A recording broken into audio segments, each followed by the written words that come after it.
Episode 2. A New Friend. A New Lesson. After that day in the café, where I first gathered the courage to speak English with a stranger, I felt something change. I started seeing English not as a subject to study, but as a bridge that could connect me to people, ideas, and experiences. And one of the most important things I learned on my journey was the power of friendship in language learning. About a month after that first conversation, I met Sarah, a new student at our local university. She was from England, and when we first spoke, I was nervous. I could understand some of what she was saying, but I struggled to respond. My mind would go blank, and I would worry about using the wrong words. But Sarah didn't mind. She was patient and kind, and over time, we became friends. She helped me practice English in a way that didn't feel like studying. We would go for walks, talking about everyday things, what we did that day, what we liked to eat, and funny stories from our lives. One day, Sarah invited me to her apartment for tea.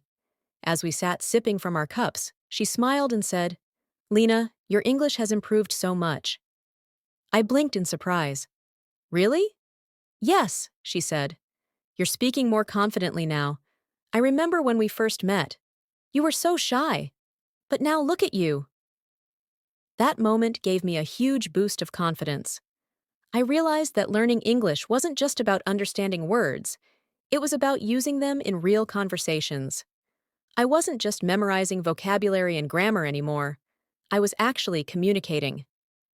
Discovering English books. One of the next big steps in my journey was when I decided to try reading books in English. At first, it seemed impossible. I had gave me some advice. She said, "Start with something simple. Don't worry about understanding every word. Just focus on the story." So, I picked a children's book, short and easy to understand. It was about a little girl who went on adventures with her pet dog. The sentences were simple, but it was still hard for me to read fluently. I kept a dictionary by my side and looked up words I didn't know.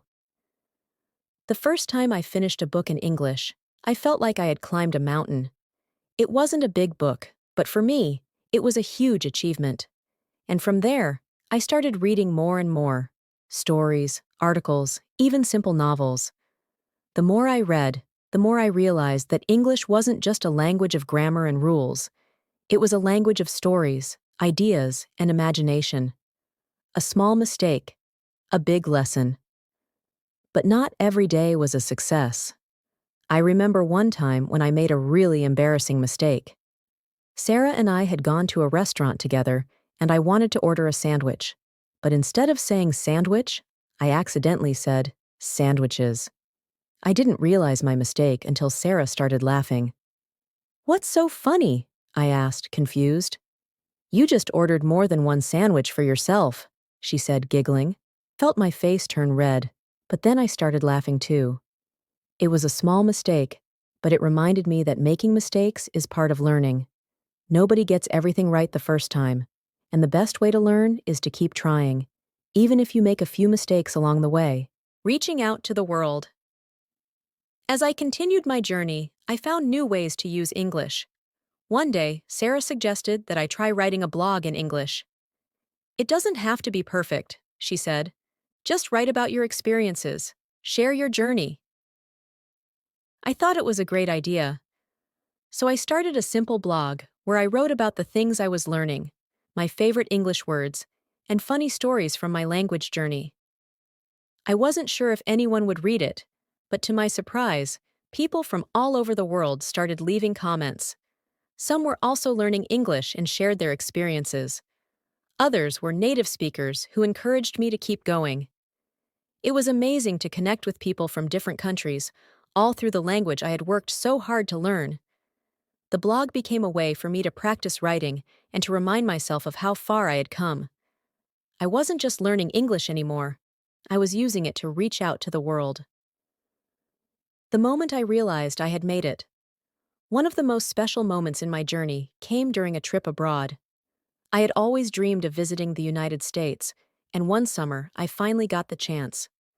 When I arrived in New York City, I felt a mix of excitement and nervousness. Would my English be good enough?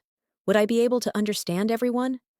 But as soon as I stepped off the plane, I found myself speaking English without even thinking. I asked for directions, ordered food, and chatted with people I met. There were still moments when I had to pause and think, but for the most part, it felt natural. I realized that I was no longer just a student of English. I was a speaker. That trip was the moment I knew that all my hard work had paid off. I had started this journey with nothing but curiosity and determination, and now, here I was, speaking English in one of the biggest cities in the world. Looking back, looking forward. Now, when I look back on my journey, I'm amazed at how much I've learned. There were so many challenges, but each one taught me something new. Learning English has opened doors for me that I never even knew existed. It has allowed me to make friends from all over the world, to travel, and to explore new ideas and cultures. But the journey isn't over. English is a living language, and there's always more to learn. I still make mistakes, and there are still words and phrases I don't understand. But that's okay. Learning a language is a lifelong adventure, and I'm excited to keep going.